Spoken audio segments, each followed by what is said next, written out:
रसघन मोहन मूर्ति ठाकुर श्री राधा वल्लभ लाल जू, अनंतानंत सखियों की प्राण सजीवन मूरी श्री लाडली जू एवं इन युगल स्वरूपों को हृदय में नित्य नवीन रूप से दुलार करने वाले श्री सद्गुरुदेव भगवान के श्री चरणों में दंडवत प्रणाम है। इस एक बात को इस जीवन में जितनी जल्दी हम स्वीकार कर लेंगे उतनी जल्दी हम आनंदित हो पाएंगे, उतनी जल्दी हम उत्साहित हो पाएंगे और उतनी जल्दी हम संसार की असलियत को समझ पाएंगे। इस एक बात को, किस एक बात को? भगवान के सिवा संसार में हमसे कोई प्यार करने वाला नहीं। सुनने में ऐसा प्रतीत हो सकता है कि ये बात तो हम जानते हैं, लेकिन अगर हृदय में अपनी खोज हम करें तो ये पाएंगे कि केवल सुनी है, जानते नहीं। अभी अनुभव में नहीं है ये बात कि भगवान के सिवा हमसे कोई प्यार करने वाला इस संसार में नहीं। कैसे ये बात हमने जानी कि ये अनुभव में नहीं है? क्योंकि अभी हमारी खोज जो है वे बाहर है कि कोई हमसे प्यार करे।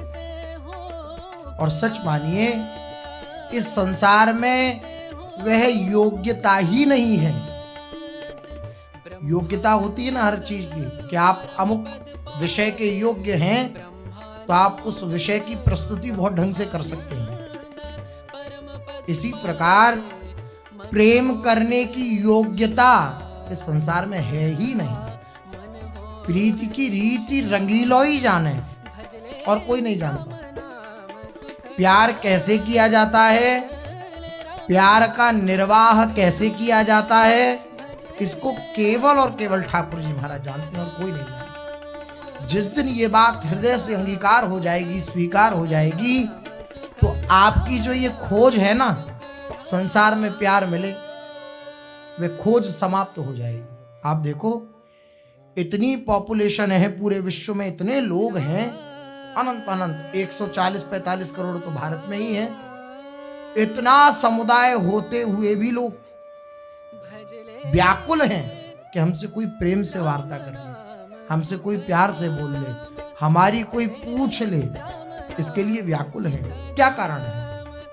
भरमार है लोगों की। एक एक राज्य में, एक एक देश में भरमार है लोगों की, लेकिन फिर भी वे प्रेम की भूख, वे प्रेम की पिपासा समाप्त नहीं हो रही। कारण बस इतना ही है कि वह वस्तु ही नहीं है देने वाली।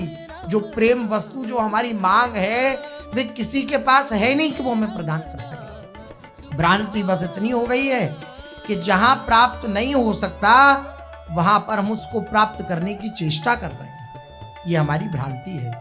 मिष्ठान की दुकान पे जाएं और दवाई की मांग कर बैठें तो ये हमारा पागलपन होगा, ये हमारी मूर्खता होगी। या दवाई की दुकान पे जाएं और उससे कहें 1 किलो रसगुल्ला पैक कर दो भैया, तो ये हमारा पागलपन होगा, ये हमारी मूर्खता होगी।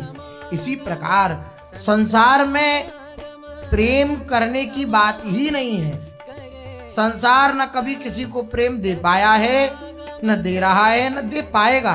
जो हमारी मांग है, हृदय की भूख है, वैसा प्रेम संसार कभी दे ही नहीं सकता है। अगर कोई वैसा प्रेम दे सकते हैं तो केवल और केवल प्रभु है, केवल और केवल भगवान है। इसलिए गोस्वामी जी महाराज कह रहे हैं कि इनकी शरण में आओ। ये अपने शरण में आने वाले को अत्यंत दुलार करते हैं। बोले आप उनका कुछ परिचय दीजिए, हमें तो ऐसा प्रेम करने वाला चाहिए जो अति सुंदर हो। तो गोस्वामी जी कहते हैं कि सुंदर सुजान कृपा निधान। सुंदर है बहुत, ये जो ठाकुर है ये बहुत सुंदर है। और कितना सुंदर है? कोटि मनमथ मनमथ, करोड़ों करोड़ों मनमथों को, मनमथ कहते हैं कामदेव को, करोड़ों करोड़ों अनंगों को, कामदेवों को मूर्छित कर देने वाली सुंदरता है इनकी। मूर्छित कर देने वाली सुंदरता, ऐसे सुंदर हैं ये। अधरम मधुरम वदनम मधुरम नयनम मधुरम हसितम मधुरम, ऐसी मधुरता है इनकी।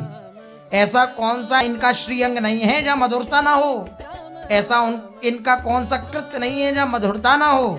ये परम मधुर है, परम सुंदर है। अगर तुम्हारी ये भूख है कि कोई सुंदर हमसे प्रेम करे, तो इनसे सुंदर त्रिभुवन में कोई नहीं। और सुजान, क्या कहना इनकी सुजानता का। सुंदर सुजान कृपा निधान अनाथ पर कृपा। इतना सुंदर होने के बाद तो ये प्रश्न हो सकता है कि भाई सुंदर तो है लेकिन सुंदरता का घमंड होगा। बहुत ज्यादा कोई सुंदर हो तो उसे अपनी सुंदरता का घमंड होता है। तो बोले सुंदर हैं, सुजान हैं, लेकिन कृपा के निधान है, कृपालु है। इनका जो स्वभाव है वे अत्यंत कृपालु है। बोले कृपालु तो है लेकिन किस पर कृपा करते हैं? बोले अनाथ पर कर प्रीति। जो ये प्रेम करते हैं, किस पर प्रेम करते हैं? जो अनाथ है, अर्थात इस संसार में उसके द्वारा कहलाने वाला और कोई नाथ नहीं है इनके सिवा। ऐसा जो अनाथ है, जिसका श्री ठाकुर जी के सिवा कोई नहीं है, ठाकुर जी के सिवा जिसका नाथ नहीं है कोई संसार में, इस प्रकार का जो अनाथ है उसके ये नाथ जगन्नाथ है। अनाथ पर कर प्रीति। जो अकिंचन है, जिसका शरीर संसार में कोई भी अपना कहलाने वाला नहीं है, उससे ही अत्यंत प्रीति करते हैं, बहुत प्रीति करते हैं। जो दैन्य हो गया उस पे बहुत प्रीति करते हैं। जगाई मधाई के जीवन में जैसी दैन्यता का प्रादुर्भाव हुआ, जैसा सर्व समर्पण प्रादुर्भाव हुआ महापुरुषों की कृपा से, एकदम दैन्य। तृणादपि सुनीचेन तरोरिव सहिष्णुना अमानी नाम मान देन कीर्तनी सदा हरि। ये तृणादपि सुनीचेन, ये जो गुण है ये कूट कूट के भर गया जगाई मधाई के अंदर। संत कृपा के कारण, संत संकल्प के कारण वह पूर्ण दैन्यता, वो पूर्ण प्रेम का अनुभव करा दिया उस पूर्ण दैन्यता ने। बार बार अपने लोग श्रवण करते ही हैं, श्री जी का जो वाहन है वो दैन्यता है। श्री जी दैन्यता पे आरूढ़ होकर हृदय पटल पर निवास करती हैं, हृदय पटल पे आती हैं। दैन्यता उनका वाहन है। जो दैन्य हो गया, जय दीन प्यारे वेद पुकारे द्रवो सुश्री भगवाना, ए दरबार दीन को आदर रीति सदा चली आई। जो दैन्य हो गया उसके हृदय में पूर्ण प्रेम का प्रादुर्भाव हो जाता है। दैन्यता का अभाव, अपने किए का अभिमान, अपना करने का जो राग है वह अहंकार, ये दैन्य नहीं होने देता। और जब तक दैन्य नहीं होता तब तक हृदय में प्रेम प्रकट नहीं होता। क्योंकि भगवान का स्वभाव क्या है, ये दैन्य